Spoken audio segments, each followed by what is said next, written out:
My name is Frank Morrill, and I have the opportunity today to speak to you about a collection of glass negatives. It's a display I have at the Sugden Library in Spencer. It's a collection of approximately 6,000 glass negatives that I had the opportunity to work with in 1993, 1994, 1995, and I started to become very familiar with the negatives. And by 2003, the owner of the negatives thought they'd be in better hands if I had them, if I purchased them, because I used them so often and I was doing the research on them, research that hadn't been done before. And the research has led to what you'll be seeing in the program coming up on the 27th of September at 6:30. Just to give you a little background on how this happened. The photographer of all of these negatives is a man named William Bullard, William Stewart Bullard. He was born in 1876 in Worcester, 53 Plymouth Street in Worcester. Moved to Rhode Island for a very short time and moved back to Worcester as a teenager. And by the time he was 18, in 1894, he had a very strong interest in photography. And at that time, photography was really opening up to amateurs because dry plate negatives had come in. Dry plate glass, meaning the glass was sensitized already, and you just had to keep it dark until you made the photograph, as opposed to wet plate, Civil War time, when you had to smear all this stuff on, keep it the right temperature, take a picture, sometimes while bullets were flying over your head. And so it was very difficult. So by 18, he's taking his first picture, and his very first glass negative, which I have them all, was taken down in Rhode Island, where he had lived for a few years. And from that very first negative in Rhode Island, he accumulated this massive collection. He lived in Worcester, in the Beaverbrook area, at 5 Mayfield Street. But if you were to go there today, you'd find that it's a blank lot because they changed the names of the street. So 5 Mayfield Street is now actually Maple Tree Lane, and so the house is still there. He then moved in 1908 with his family. He never married. He moved with his mother and brothers and nieces and nephews to the Bullard farm on Bullard Road in North Brookfield, named after the farm, obviously. And he lived there till 1918, taking photographs, coming back to Worcester, taking local photographs, and you'll see some Spencer, the Brookfields. He traveled to 43 communities, which was an amazing feat considering he was doing it by horseback, by train, by trolley, by bicycle. He was known to ride around town with all the stuff strapped on the back of his bicycle. William Bullard's interests were extremely varied. He took 155 train stations, trains, train accidents. He took 60 trolley pictures, really beautiful pictures. He was interested in the ice companies, the ones that would deliver the blocks of ice on their shoulder. He's very interested in those. And I think there are about 320 of those. He really covered ice, the manufacturing, the horses cutting the ice on the pond. They did it at Institute Park. They had an ice house on that little Institute Lake over by WPI. They did it on Coe's Pond on Mill Street, and they did it at Indian Lake going up towards Boylston, West Boylston. They had big ice houses, and he took pictures inside the ice house, outside, on the lake, everything. He took the entire ice operation. He also, like soldiers, took 900 soldiers all across Massachusetts, all in Massachusetts. He visited many towns, 44 communities. He liked to take a number of pictures of all the schools in Worcester, the colleges, the elementary schools, the high schools, the fire stations. So his interest, when you look at that, was extremely varied. Businesses, inside some old general stores, theaters, street scenes, lots of street scenes. So you can look right up the street and, for example, Park Ave, he covered Park Ave because he lived near there. And when you look at Park Ave streets, it's amazing to see the difference today. You'll look, for example, if you were standing at the fire station on Park Ave, looking up towards Walgreens, there's nothing left from then. You can look at the picture. It was all 3-deckers, and then there was Harrington Richardson up at the corner where Walgreens is. They produced guns. That was a big brick building. Right after them was the Worcester Slipper. Then there was the Hill Dryer Company. They made those big old dryers on the back of 3-deckers where you hang your clothes and it would spin on the rope. That's all gone. It's just all gone. There was a church across the street from what is now National Glass. There was a black church there, a wooden one. He took pictures of all of that. So again, his pictures are, his earliest picture is 1894. His latest picture is 1917. So it's a tremendous amount of history in Worcester. By 1917, he was having difficulties from what I've been able to research and was not able to practice his trade in the last part of 1917. So only in the early part of 1917 do I have any negatives from him. Those are his last negatives. They're military ones from Camp Framingham, where his brother was a soldier. His mother passed away in early 1918, and very shortly after that, Bill Bullard took his own life, partly depressed over his mom, who he had lived with his whole life and was very close to, and partly because he was not well. So he died at 41. He never made it to be 42 years old. His negatives stayed right there with his brother Charlie, his youngest brother, who operated the farm, and the negatives were in a back room, and they stayed there for 40 years. He had a postman from East Brookfield, the neighboring town, who knew he had these because he had had his picture taken by Bill Bullard. He kept saying, "You want to sell me those negatives? Come on, I need to buy those negatives." Charlie wouldn't sell them. And as Charlie got really old in 1958, he decided he would sell them. So he sold them to a man named Frank Gaudette, the postman. And Frank Gaudette worked with them, examined them. He actually wrote on a lot of different boxes, hundreds of boxes. And he wrote on them, and he never really researched them. He just ones he could recognize, City Hall and things like that. And he passed away, and his grandson, who was living with him, Dennis LeBeau, was living in the home with him. So they stayed there because his grandson took over the house. So they never moved. So they stayed there for 45 years until 2003. I bought them, I started researching them, and that's what led to where we are today. I was working on a book with my granddaughter, who was 10 at the time, and I was having her look at negatives and say, pick them up and give her some practice of holding a negative, seeing what's in a negative. Because when you're looking at a negative, everything's backwards, so it takes a while for you to just be able to look at it and understand what you're really looking at. And so I gave her a random box off the shelf, and I said, look at these. They're street negatives. It says right on it, Street Views of Worcester. And she's looking through, and I thought to give her some practice. She turned to me and says, what's this a negative of? And it was a negative of a black woman. And I thought, well, that's not supposed to be in there, just put it aside.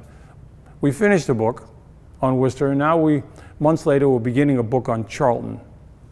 And as we begin that book, we're sitting down there, and she chastised me a little bit.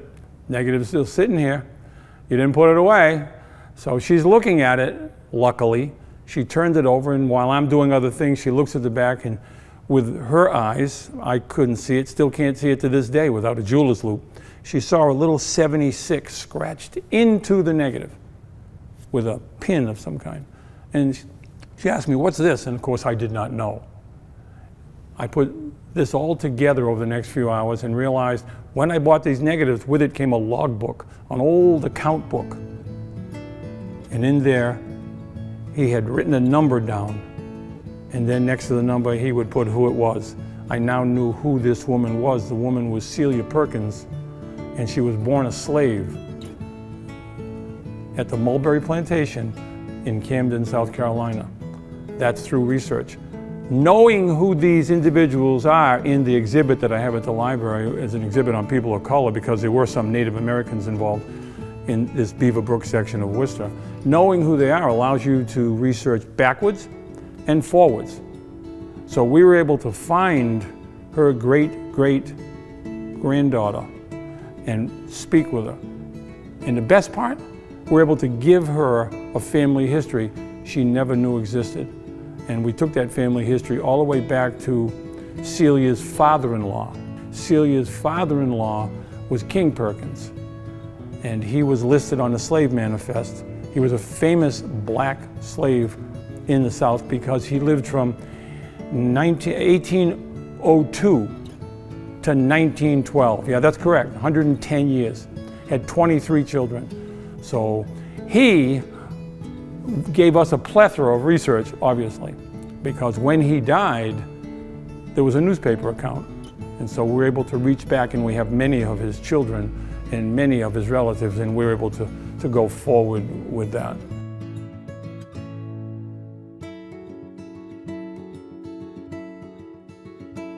Dr. Jeanette Greenwood is a social history professor at Clark University. I've done a number of programs with Jeanette, and she became my colleague in research. Once I connected with her and she came out to the house, saw the pictures, told me about the book that she wrote, First Fruits of Freedom, the migration of blacks from the South to Worcester. And she had written about some of these people without knowing a picture of them existed. One of the more interesting images through research for me, because I'm emotionally invested in this particular one, is this picture here of David T Oswell, David Thompson Oswell. He was a well-known musician in the area meaning Worcester, even all the way as far as Boston. He died in 1902. Of all the glass negatives I have, he's probably our earliest born. Other people live longer, much after, but he was born in 1834. And he became well known. You see it's a viola here is what he has. It looks like a violin. He was also a teacher of music. He had a band. His children were very, very gifted, and also played with him, did all kinds of music. And the reason this one is so fascinating for me is because it was one of the last ones I had found. I had passed by this a number of times, held it up. For some reason, I did not see it as a potential person of color, and then I started scanning most, and he popped up. So the research on him is that when he died, there was a large article in Boston paper, the black paper in Boston, about him and his life and how well known he was, and he did lots of band performances, so he's well known. Through research, we found out that his great-grandson, Raymond T Jackson, Raymond Thompson Jackson, who is in his late 80s right now, lives in Maryland, was from this area, was in Providence, idolized this man, never got to see him, of course, because he was born in the 30s, but he idolized him. And when he was in Providence, his family would come up and put flowers on his grave at Hope Cemetery. And I might mention that many of these people of color are buried at Hope Cemetery in Worcester. I've done a lot of cemetery work and walking and research, and some of the stones have been buried, and that makes it extremely difficult. You're poking with a pipe, so you know it's within like 50 feet. And sometimes it can take hours to find one stone that's laid in the ground that's been covered. Getting back to Raymond T Jackson, his great-grandson, the story is extremely fascinating because Raymond must have gotten the musical gene because he's a child prodigy. He's played Carnegie Hall, he's traveled the world, he's a piano player. He's in Silver Spring, Maryland. He is now a professor emeritus from Howard University, where he taught. He has degrees from Juilliard, from New England Conservatory, and he is phenomenal. So we connected with him. Jeanette connected with him, and then the two of us went to visit him at his home. He couldn't have been more welcoming, and we became very friendly. And the really great part of the story is he had never seen a picture of his great-grandfather. He didn't know one existed. Now, he's a man he idolized growing up and Raymond T Jackson has performed all over the world. On his wall in his home was a big poster, many posters, but one big poster of him playing in Vienna, Raymond T Jackson. Next to that was a poster of him, an original 1886 poster of him playing in Boston. And he had it on the wall, side by side. So we got there and we showed him the picture. And it was, for me, a very heartfelt moment to see him now wait. We were there half an hour before we took out all the video. We took the picture out on a computer. It was before the exhibit, so I couldn't send him a picture. Nothing was allowed out until the Worcester exhibit was done by agreement. And so he looked at this picture on the computer, and he was just stunned. We got to know him well. He said to us, when you have the opening to the exhibit at the Worcester Art Museum, now again, this is a well-known musician with records, traveled the world. He said, I will come up and play the piano at the Worcester Art Museum. But before he came up, we were able to connect him with Emma Boyd from Alabama, a 14-year-old girl and her 12-year-old brother, who are also child prodigies and musicians. And they are direct descendants of this man. And he did not know they existed, and now he mentors her on the piano. She came up also and played at City Hall. We had an opening at City Hall in Worcester, and he played at the Art Museum, and the two children played at the City Hall. I would like to show you this one because it's connected. This is his funeral flower. What it is a harp, and if you look closely, one of the strings is broken on purpose to show you that a musician has passed away. Bill Bullard, from the research that we've done, there's no evidence that he trained professionally under anybody. He may have consulted people. At the time, he was an itinerant photographer, meaning did not have a studio, and he traveled around taking pictures. That's what's so unique about his pictures of all of these blacks. They're at their home, they're outside. They're not in a studio with a white background. It's where they live. There are houses behind them. There are sometimes people photobombing, you'll see a picture and someone's trying to sneak into the picture. It's amazing. There are selfies. Bill Bullard took selfies of himself. So I would say he really did try to be everywhere, everything to everybody. He took school pictures. He took class pictures in Holden. In Worcester, he didn't identify them, but he did take nice class pictures of 20 little children sitting out there in elementary school with their teacher. But in Holden, he identified the teacher and the school. And he did the same thing. He took some Spencer, he took some Brookfields, but the Holden were the best because he identified who they were in his logbook. Unfortunately, his logbook identifies 900 pictures, about a little over 900 total pictures, and that's it. So, but a lot of them, you don't need, if it's a picture of City Hall, I don't need him to say it's City Hall. But there are many that I would love if he had said who this person was. And many he did, and those lead to others. Another brief but fascinating story is the story here of this gentleman on the left. Son Shannon, his nickname was Son, first name was Alonzo. It's fascinating because we have to understand we're at the turn of the century. We're right around 1900. And he was a really good athlete, and he was a student at Amherst College. Just think how difficult it was to be a black student at Amherst College in 1900. He tragically got a bout of appendicitis, and he didn't recover from it and died in 1905. But it's an incredible story. His heritage traces back to New Bern, North Carolina, with the first wave of immigrants after the Civil War who came to Worcester. And he was the grandson of those particular individuals. And it's a great story, but it's a shame. And here we see him standing so casually with George Ringles, a friend of his.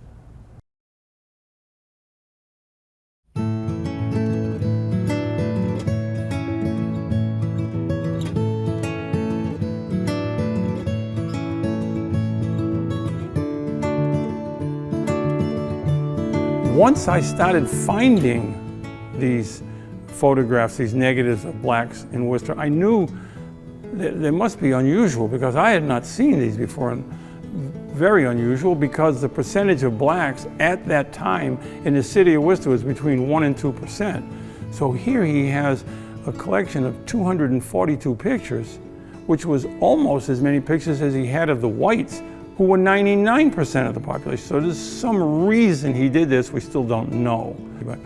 So when he took these pictures, I thought, what do I have here? So I started, after I started researching more, after my granddaughter found that one, I said, I better go look at these. And the only way to really tell is to scan it. I have a scanner made for glass negatives. And when I would scan them in, instantly it converts it to a picture. And I would say, no, that looked like it might have been a person of color, but it's not. And so that's what you do. And of course it took months. And I just stepped over there to grab one on the table that we have here that you could pick up and look at. This is an 8x10 negative, and I put a white background so you can see. This is taken right in front of City Hall, 1915 or so, in Worcester. And it's amazing condition. If you were to hold up, it's not flaking. His negatives are pristine. The only thing you'll occasionally see on some as they get older is they start to get, if you can think of putting some oil on water, you might see in a puddle, and it gets that bluish, orangey little. The back of negatives can start to do that in a circular fashion around. That means they're aging, they're beginning to go, but I've had them for 18 years and I've not seen any reduction in quality. The negatives, they get to a certain point and quite often they can stay there for, well, 120 years. And they're still good. I make the prints, I cut the mats, I do the framing, so I like to do the whole vertical integration. I try to do the whole thing. And it's very interesting. My interest in collecting at all started when I got married 55 years ago. My wife's great-grandmother collected all kinds of stuff, and she was from the 1880s. And so at the estate sale, I was looking at some things and I bought a bunch of old things, and they interested me very much. And I always was interested in older things. I grew up in Spencer. Across the street from the Black and White, which is now the Black and White Grill, is that old white home built in the early 1800s. I grew up in that, always fascinated, going upstairs and looking at the half trees that with a bark still on them as the underneath beams for the roof. So I had this interest, and it began then, and I've been collecting since that time in 1966. So my collection of things, of postcards, of documents is something that pleases me even to this day. I can go down and look and research and always find something new and always be interested.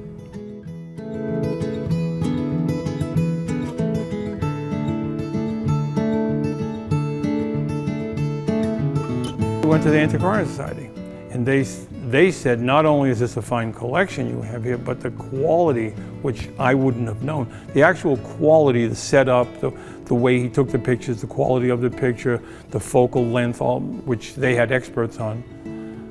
They said, he may be self-taught, but he's magnificent. And so therefore we went from there to the Worcester Art Museum. And they looked at this and thought, wow, this is Worcester. These are rare.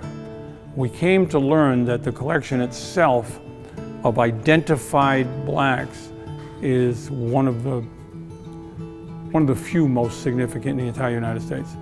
There are collections that are bigger, but you don't know who they are. When you can actually research them, it's rare. So that led to a 4-month exhibit at the Worcester Art Museum. That led to interviews on TV. My whole 15 minutes of fame, I got about 16. I've been set up twice at during Black History Month in Southbridge at the Jacob Edwards Library a couple of years back. And I've done a number of talks. I've talked at Clark University, I've talked at churches in the city of Worcester, I've talked at the Worcester City Library, just a number of places where we've had a chance at Oakham Historical Society, Southbridge Historical Society. I've done a number of talks on this over the years, and I intend to, hopefully, stay healthy and do more.